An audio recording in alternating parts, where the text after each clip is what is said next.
നമസ്കാരം. Bigg Boss Malayalam season 6 Jasmin ജാഫറിന്റെ father വന്നല്ലേ വാപ്പ വന്നിട്ട് പറഞ്ഞത് എന്താണ്, എന്തൊക്കെയാണ് ജാസ്മിൻ ജാഫറിന്റെ ഫാദർ വന്നിട്ട് ജാസ്മിനോട് പറഞ്ഞു കൊടുത്തത്? അതൊരു അൺഫെയർ അല്ലേ എന്നുള്ളത് എന്തുകൊണ്ട് അത് കാണിക്കുന്നില്ല? അല്ലെങ്കിൽ ജാസ്മിൻ ജാഫറിന്റെ കേസ്, അതായത് ജാസ്മിൻ ജാഫറിന്റെ പറ്റിയാണ് മാത്രം പറഞ്ഞതെങ്കിൽ എന്തുകൊണ്ട് അത് ടെലികാസ്റ്റ് ചെയ്യുന്നില്ല എന്നുള്ളതിനെ കുറിച്ചൊക്കെ ഒരുപാട് സംശയങ്ങളുണ്ട്, ഒരുപാട് പിന്നെന്താ പറയുന്നത് പരാതികളൊക്കെ ഉണ്ട്. അതിന് മുമ്പ് ഇപ്പൊ നമ്മുടെ സായിയുടെ വീഡിയോയിൽ സായിയുടെ അടുത്ത് ഈ പറഞ്ഞ എന്താണ് ഒരു ലേഡി, അവിടുത്തെ തൊട്ടടുത്ത വീട്ടിലെ ലേഡി അയച്ചു കൊടുത്തു, ജാസ്മിൻ ജാഫറിനെ പറ്റി പറഞ്ഞുകൊണ്ട് അയച്ചു കൊടുത്തു. ഒരു വോയിസ് ആദ്യം കേട്ടിട്ട് നമുക്ക് ബാക്കി സംസാരിക്കാം. ജാസ്മിൻ ജാഫറിനെ കുറിച്ചിട്ട് ഒരു കാര്യം പറയാനുണ്ട്. ഞാൻ മെസ്സേജ് അയച്ചത് വേറൊന്നുമല്ല, അവൾ കിറ്റ് ചെയ്യാൻ പോകുന്ന അവളുടെ ഫാദറിന് വയ്യ എന്നൊക്കെ പറഞ്ഞിട്ട് ബിഗ് ബോസിൽ കണ്ടായിരുന്നു. അവളുടെ ഫാദറിന് ഞാൻ നോക്കിയിട്ട് പ്രശ്നമൊന്നുമില്ല. കാരണം ഞങ്ങൾ ഇന്നലെ നൈറ്റ് ഒരു 7 മണിയൊക്കെ ആയപ്പം ഞങ്ങൾ പുനലൂർ വരെ അത്യാവശ്യമായിട്ട് പോയപ്പം അവളുടെ ഫാദർ വെഞ്ചേമ്പ് ജംഗ്ഷനിൽ അറേബ്യൻ ബേക്കേഴ്സിന്റെ ഫ്രണ്ടിൽ നിന്നിട്ട് ആൾക്കാരുടെ അടുത്ത് സംസാരിക്കുന്നത് ഞാൻ കണ്ട്. പിന്നെന്താ സംഭവം എന്ന് എനിക്കറിയത്തില്ല. ഇതിലെന്തെങ്കിലും സത്യാവസ്ഥ ഉണ്ടോ ഇല്ലയോ ഒന്നും എനിക്കറിയത്തില്ല. പക്ഷെ ഞാൻ ആളെ നേരിട്ട് കണ്ട ആളാണ്. അപ്പൊ ഇതായിരുന്നു ആ വോയിസ് അവർ പറയുന്ന മറ്റൊന്നുമല്ല, ഞാൻ ജാസ്മിൻ ജാഫറിന്റെ അച്ഛനെ ഇന്നടുത്ത് വെച്ച് കണ്ടു, നേരിട്ട് കണ്ട ആളാണ്, അവർക്ക് വേറെ പ്രശ്നങ്ങളും കാര്യങ്ങളൊന്നും ഇല്ല. അതിനകത്തെന്ന് വെച്ച് കഴിഞ്ഞാൽ എന്താണ്, ജാസ്മിൻ അവിടെ പറഞ്ഞ എന്താണ്, അച്ഛൻ ഓപ്പറേഷൻ ആണ്, ഇന്ന ദിവസം ഓപ്പറേഷൻ ഫിക്സ് ചെയ്തിരിക്കുകയാണ് എന്നാണ് ജാസ്മിൻ അവിടെ പറഞ്ഞിരിക്കുന്നത്. പക്ഷെ യഥാർത്ഥത്തിൽ അയാൾക്ക് വേറെ പ്രശ്നമൊന്നുമില്ല, അല്ലെങ്കിൽ ജാസ്മിൻ ജാഫറിന്റെ വാപ്പയ്ക്ക് വലിയ വിഷയമൊന്നുമില്ല, വിഷയം മറ്റൊന്നാണ് എന്നുള്ളതാണ്. നമുക്ക് എന്നെ കണ്ടുകൊണ്ടിരിക്കുന്നവർക്ക് വളരെ കൃത്യമായിട്ട് മനസ്സിലാവും ജാസ്മിന്റെ അച്ഛൻ എന്താണ്, അല്ലെങ്കിൽ വാപ്പ എന്താണ് അവിടെ പറഞ്ഞിരിക്കുന്നത് എന്ന്. ജാസ്മിൻ ജാഫറിന്റെ വാപ്പ പറഞ്ഞ ഇത്ര മാത്രമേ ഉള്ളൂ, എന്താണ് ഈ പറയുന്ന ഗബ്രിയുമായിട്ടുള്ള റിലേഷൻ, ഗബ്രിയുമായിട്ടുള്ള ആ ഒരു ഇന്റിമസി, ഗബ്രിയെ തൊടുന്നതും ഗബ്രിയെ ഈ പറയുന്ന എന്താണ് പിന്നീട് കിസ് ചെയ്യുന്ന കാര്യങ്ങളൊക്കെയാണ് ജാസ്മിൻ ജാഫറിനോട് പറഞ്ഞത്. ഇനി വേറെ എന്തെങ്കിലും പറഞ്ഞോ എന്ന് ചോദിച്ചാൽ ഞാൻ അറിഞ്ഞ അനുസരിച്ച്, വളരെ ജെന്യൂൻ സോഴ്സിൽ നിന്ന് അറിഞ്ഞ അനുസരിച്ച് വേറെ ഒരു കാര്യത്തെക്കുറിച്ചും അവർ സംസാരിച്ചിട്ടില്ല. ഈ ഒരു വിഷയം മാത്രമാണ് അവിടെ സംസാരിച്ചത്. അതായത് ഇവിടുത്തെ മറ്റുള്ള കണ്ടസ്റ്റൻസിനെ കുറിച്ചോ, ഇവളുടെ പോപ്പുലാരിറ്റിയെ കുറിച്ചോ, അതായത് പോപ്പുലാരിറ്റി എന്ന് പറഞ്ഞാൽ ഇവളുടെ ഗെയിം പ്ലാനിനെ കുറിച്ചോ അങ്ങനെയൊന്നും സംസാരിച്ചിട്ടില്ല. നിനക്ക് എങ്ങനെയാണ് വോട്ട്, അങ്ങനെയൊന്നും ഇവർ സംസാരിച്ചത് മുഴുവനായിട്ടും ഇതാണ്, നിനക്ക് ഈ പറഞ്ഞ ജാസ്മിനും ഈ പറയുന്ന ഗബ്രിയുമായിട്ടുള്ള ഒരു റിലേഷൻ, അല്ലെങ്കിൽ ആ ഒരു ഫ്രണ്ട്ഷിപ്പ് എന്ന് പറഞ്ഞുകൊണ്ട് കാണിക്കുന്ന പേക്കൂത്തുകൾ പുറത്ത് വളരെ എന്താണ് പറയുക, വളരെ നെഗറ്റീവായിട്ടാണ് പൊയ്ക്കൊണ്ടിരിക്കുന്നതെന്നും അതുകൊണ്ട് തന്നെ ഇത് മാറണം, നമുക്കിവിടെ വെളിയിറങ്ങാൻ നിവൃത്തിയില്ലാത്ത രീതിയിലാണ് നമ്മളിവിടെ നിൽക്കുന്നതും എന്നുകൊണ്ടാണ്.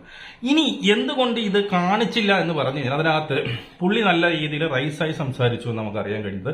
അതായത് അതിനകത്ത് ബാഡ് വേർഡ്സുകളുണ്ട്, മറ്റതും മറിച്ചതൊക്കെ ഉണ്ടായി എന്നറിയുന്നു.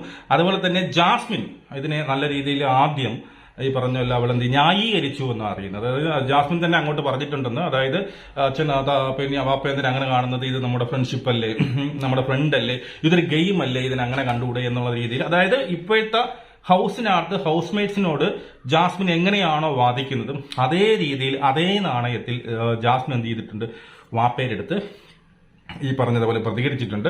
വാപ്പയുടെ ടെമ്പർ തെറ്റി വാപ്പ പലതും വിളിച്ചു പറഞ്ഞിട്ടുമുണ്ട്. അപ്പൊ അതുകൊണ്ട് തന്നെ ആ സംഭവങ്ങളെല്ലാം പ്രേക്ഷകരെ കാണിക്കാൻ പറ്റുന്ന രീതിയിലുള്ള ഒരു സാധനമല്ല. പിന്നെ നമ്മൾക്ക് അറിയാൻ കഴിഞ്ഞത് വാപ്പ മാത്രമല്ല, ഈ പറയുന്ന ജാസ്മിന്റെ വാപ്പ മാത്രമല്ല സംസാരിച്ചതെന്നും ഉമ്മയും അനിയനും ഒക്കെ സംസാരിച്ചിട്ടുണ്ട് എന്നും, ജാസ്മിന്റെ ഓരോ ക്വസ്റ്റ്യൻസ് ജാസ്മിൻ ഇന്നതുപോലെ എന്ന് പറയുമ്പോൾ പിന്നെ അവിടെ ഇതാണോ ഫ്രണ്ട്ഷിപ്പ്, കെട്ടിപ്പിടിക്കുന്നതാണോ ഫ്രണ്ട്ഷിപ്പ്, ഉമ്മ വയ്ക്കുന്നതാണോ ഫ്രണ്ട്ഷിപ്പ് എന്നൊക്കെ ചോദിച്ചിട്ടുണ്ട് എന്നുള്ളത്. അതുകൊണ്ട് തന്നെയാണ് ജാസ്മിൻ ഇന്ന് ഈ പറയുന്ന നോളയുടെ അടുത്ത് നമ്മുടെ റസ്ബിൻ വായുടെ അടുത്ത് വന്ന് പറയുന്നുണ്ട്, ഈ പറയുന്ന ഇപ്പോഴത്തെ ഫ്രണ്ട്സുകൾ കയ്യിൽ പിടിച്ചാൽ എന്താ കുഴപ്പം, ഇപ്പോഴത്തെ ഫ്രണ്ട്സുകൾ അല്ല കയ്യിൽ പിടിക്കാത്ത ഫ്രണ്ട്സുകൾ, അല്ലെങ്കിൽ കയ്യിൽ ഒരു മുത്തം കൊടുക്കാത്ത ഫ്രണ്ട്സുകൾ ഇവിടെ വേറെ ഉണ്ടോ എന്ന് ജാസ്മിൻ ചോദിച്ചത്. ഉണ്ട് ജാസ്മിനെ, ഈ ഫ്രണ്ട്സുകൾ നല്ല പ്യൂർ ആയിട്ടുള്ള ഫ്രണ്ട്ഷിപ്പ് ഉണ്ട്. അതായത് ഓപ്പോസിറ്റ് സെക്സ് ഉള്ള ഒരു ഫ്രണ്ട്സ് ആണെങ്കിൽ അവരെ ആ മാന്യതയിലോട് കാണുന്ന ഫ്രണ്ട്സുകളാണ് കൂടുതലുള്ളത്. അല്ലാതെ കിസ് പരമായിട്ടും സുന്ദരി എന്ന് പറഞ്ഞ് കിസ് ചെയ്യുകയും കടിച്ചു മുറിക്കുന്നതുമായിട്ടുള്ള ഫ്രണ്ട്ഷിപ്പ് ഈ ലോകത്തില്ല. അതിന് ഫ്രണ്ട്ഷിപ്പ് നല്ല പറയുന്നത്, മനസ്സിലായോ? ഈ പറഞ്ഞ കടീര കേസ് വരെ പറഞ്ഞോ എന്ന് എനിക്ക് അറിയത്തില്ല, മേ ബി പറഞ്ഞിട്ട് അതിനെക്കുറിച്ച് അറിയാത്ത കാര്യം നമ്മൾ പറയത്തില്ല, ഈ ചിലപ്പോൾ പറഞ്ഞിട്ടുണ്ട്. അപ്പം അങ്ങനെ അത്രയ്ക്ക് ദേഷ്യത്തിലായിരുന്നു പിന്നെ ഈ പറയുന്ന ആരാണ് ജാസ്മിന്റെ വാപ്പയെന്ന്. അവർക്ക് എങ്ങനെയെങ്കിലും കിറ്റ് ചെയ്ത് ഇവളെ തിരിച്ചു കൊണ്ടുപോകണം എന്നുള്ള രീതി ആയിരുന്നു. പക്ഷേ ഷോ അതിന് സമ്മതിച്ചില്ല. അവരിത്രയും മാനസികമായിട്ട് വിഷമപ്പെട്ട് നിൽക്കുകയും ഇങ്ങനെ ഒരു എന്റെ മകളുടെ ജീവിതമാണ് എന്നൊക്കെ പറഞ്ഞത് കൊണ്ട് മാത്രമാണ് എന്ത് ഈ സംസാരിച്ചത്. അതുമല്ല മറ്റൊരു കേസിനെ കുറിച്ച് ഈ ഒരു ഒറ്റ വിഷയം മാത്രമാണ് സംസാരിച്ചത്. നിന്റെ പോക്ക് ഇങ്ങനെയാണ് പുറത്തു വരുന്നത്, നമുക്ക് പുറത്തിറങ്ങാൻ നിവൃത്തിയില്ല, നീ കാണിക്കുന്ന പേക്കൂത്തുകളെല്ലാം നിർത്തിക്കോണം, ഇനി മേലാൽ ഈ പറഞ്ഞ എന്താണ് ജാഫറും ഈ പറയുന്ന ഗബ്രിയുമായിട്ട് ഒരടുപ്പവും പാടില്ല, നീ ഒറ്റയ്ക്ക് കളിച്ചോണം, നീ ഒറ്റയ്ക്ക് നിന്ന് കളിച്ചോണം എന്നുള്ളതാണ് പറഞ്ഞത് കൃത്യമായിട്ട്. മനസ്സിലായില്ല, വേറെ ഒന്നും സംഭവിച്ചു. ഇനി ഒരു അൺഫെയർ ആണെന്ന് ചോദിച്ചു കഴിഞ്ഞാൽ ഇത് ആദ്യമായിട്ട് നടക്കുന്ന കാര്യങ്ങളൊന്നും അല്ല, സിറ്റിയിൽ സ്ഥിരം നടക്കുന്ന കാര്യങ്ങളാണ്. ഫാമിലിയെ കൊണ്ടിരുന്നു, ഞാൻ നാളെ പറഞ്ഞില്ല സീസൺ 60 കേസ്, ആ ഷുംബിൾ എന്ന് പറഞ്ഞ സംഭവം, അത് ഇതേ സെയിം സാധനം തന്നെയായിരുന്നു സീസൺ 60. അപ്പം അതുപോലെ അല്ലാതെ ഈ പറഞ്ഞ സീസൺ 60 പേരന്റുകൾ തമ്മിൽ ഈ പറയുന്ന ഇപ്പം ജാസ്മിനും അതായത് സീസൺ 60 എനിക്ക് ഓർമ്മ ശരിയാണെങ്കിൽ ഈ സുംബുലിന്റെ അച്ഛൻ വന്നിട്ട് ഈ പറയുന്ന യവനെ പിന്നെ ഷാലിൻ എന്ന് പറയുന്ന അവനെ ഒരുപാട് വഴക്ക് പറഞ്ഞു. അവൻ എന്താണ്, അവൻ നിന്റെ മോളെ പ്രായമല്ലേ, അവനെ കുറിച്ച് കുറെ കുറ്റങ്ങളും കാര്യങ്ങളൊക്കെ പറഞ്ഞു. ലാസ്റ്റ് ഇത് പ്ലേ ചെയ്തപ്പോൾ ഷാലീൻ എന്ത് പറ്റി, ദേഷ്യം വന്ന് ഷാലീൻ അവിടെ കിടന്ന് പൊട്ടിത്തെറിച്ചു. പിന്നെ ഷാലീന്റെ അമ്മ വന്ന് ഈ ശുംബുലിന്റെ അച്ഛനെ പറഞ്ഞു. പിന്നെ ഈ പുറത്ത്, അതായത് ബിഗ് ബോസിന് പുറത്ത് ഇവരുടെ ഫാമിലികൾ തമ്മിൽ ഭയങ്കര അടിയായിരുന്നു, അങ്ങോട്ട് ഇങ്ങോട്ട് ചെയ്ത് വെളി ബഹളം, അങ്ങനെ അതായത് ബിഗ് ബോസിനകത്തിനെയും കാട്ടി വെളിയിലായിരുന്നു അടി മൊത്തം. അപ്പൊ അങ്ങനെയുള്ള കോള് വിളികളും കാര്യങ്ങളൊക്കെ നടക്കുന്നതാണ്. അതൊന്നും ഒരു ഈ പറഞ്ഞതുപോലെ നടക്കാത്ത കാര്യങ്ങളൊന്നും അല്ല. ഇപ്പൊ നമ്മുടെ മലയാളത്തിൽ ആദ്യമായിട്ട് നടക്കുന്നു എന്നുള്ളതാണ്. ഇപ്പൊ ഇവരൊരു മാനുഷിക പരിഗണന വെച്ചാൽ ഒരു സ്വന്തം മോൾ അതിനകത്ത് പോയിരിക്കുന്നു, സ്വന്തം മോള് ഈ രീതിയിൽ ഓരോ നിമിഷം ചെല്ലുന്തോറും അവളെ കൺട്രോൾ വിട്ട് അവൾ പൊക്കിക്കൊണ്ടിരിക്കുന്നു. നമുക്കറിയാലോ, ഓരോ മണിക്കൂർ കഴിയുമ്പോഴേ അവരുടെ ഇന്റിമസി കൂടുകയാണ്. പിന്നെ അവർ അതും കയ്യിൽ പിടിച്ചുകൊണ്ടാണ് നടന്നിരുന്നെങ്കിൽ പിന്നെ കെട്ടിപ്പിടിച്ചുകൊണ്ട് നടക്കുന്ന രീതിയിലേക്ക്, മനസ്സിലായി, രാത്രി 3-4 മണി വരെ ഉറക്കമില്ലാതെ വിടുന്ന ഈ പറയുന്ന എന്താണ് ലവ് മേക്കിംഗ് പോലെയുള്ള സാധനങ്ങൾ നമ്മൾ കാണുന്നു. ഞാൻ എത്ര ടോട്ടലി അവളെ കൈവിട്ട് പോകുന്ന ഒരു അവസ്ഥയിലേക്ക് പോകുന്നു. ഇനി ഇതിന്റെ അപ്പുറത്തേക്ക് പോവുകയും നമുക്കാർക്കും വെളിയിലിറങ്ങാൻ നിവൃത്തിയില്ലാത്ത രീതിയാവുകയും നമുക്ക് വേറെ നിവൃത്തിയിൽ നമ്മൾ ആത്മഹത്യ ചെയ്യുമെന്നോ അങ്ങനെയൊക്കെ അവർ പറയുമ്പോൾ, ഒരു ഷോ എന്ന് പറയുമ്പോൾ എന്താണ് അവരുടെ ഷോയെ അത് ബാധിക്കും. അതുകൊണ്ട് തന്നെയാണ് അവർ കൃത്യമായി പറയുന്നത് നിങ്ങൾ ഇന്ന കാര്യങ്ങൾ മാത്രമേ പറയാവൂ എന്ന് പറഞ്ഞുകൊണ്ട് കൊടുത്തത്. അതിൽ വലിയ തെറ്റുണ്ടായിട്ട് എനിക്ക് മറ്റുള്ള പ്ലേയേഴ്സിന് അതൊരു അൺഫെയർ ആയി എന്നും ഞാൻ തോന്നുന്നില്ല. ഇതൊരു പറഞ്ഞത് കൊണ്ട് അവരുടെ ജീവിതം രക്ഷപ്പെട്ടു എന്നുള്ളത്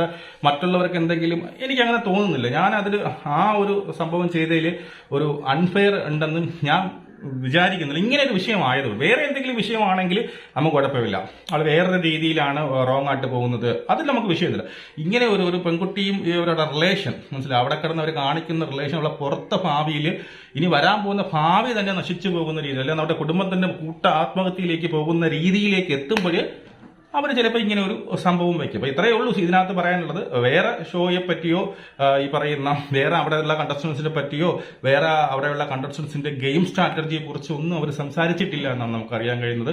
ഈ ഒരു വിഷയം മാത്രമാണ്. നീ എന്ത് ചെയ്യണം, പിന്നെ കുറെ കാര്യങ്ങളൊക്കെ സംസാരിച്ചു, അതൊക്കെ നമ്മൾ അറിഞ്ഞു, അത് നമ്മളിവിടെ പറയുന്നില്ല. കുറച്ച് കാര്യങ്ങളൊക്കെ സംസാരിച്ചിട്ടുണ്ട്, പലവരെയും പറ്റി അവിടെ ആരാഞ്ഞിട്ടുണ്ട്. അതിനെക്കുറിച്ചൊക്കെ നോക്കട്ടെ, അത് ചിലപ്പം ലാലേട്ടനൊക്കെ വന്ന് വേറെ അതൊക്കെ ഇടുമായിരിക്കാം. എന്തായാലും ഇത്രയാണ് നടന്നത്. വേറെ ആളെ പറ്റിയോ വേറെ പിന്നെ ഷോയെ തടസ്സപ്പെടുത്തുന്ന രീതിയിലുള്ള ചോദ്യങ്ങളോ കാര്യങ്ങളോ ഒന്നുമില്ല. പക്ഷെ ഇതൊരു ഉറപ്പാണ്, ജാസ്മിന്റെ വാപ്പയ്ക്ക് നല്ല ദേഷ്യം ഉണ്ടായിരുന്നു, നല്ല രീതിയിൽ ഫയർ ചെയ്തിട്ടുണ്ട്, നല്ല ഒരുപാട് ചീത്തവിളിയും കാര്യങ്ങളൊക്കെ നടന്നു എന്നാണ് നമുക്ക് അറിയാൻ കഴിയുന്നത്. നമുക്ക് വീണ്ടും കാണാം. ജയ് ഹിന്ദ്.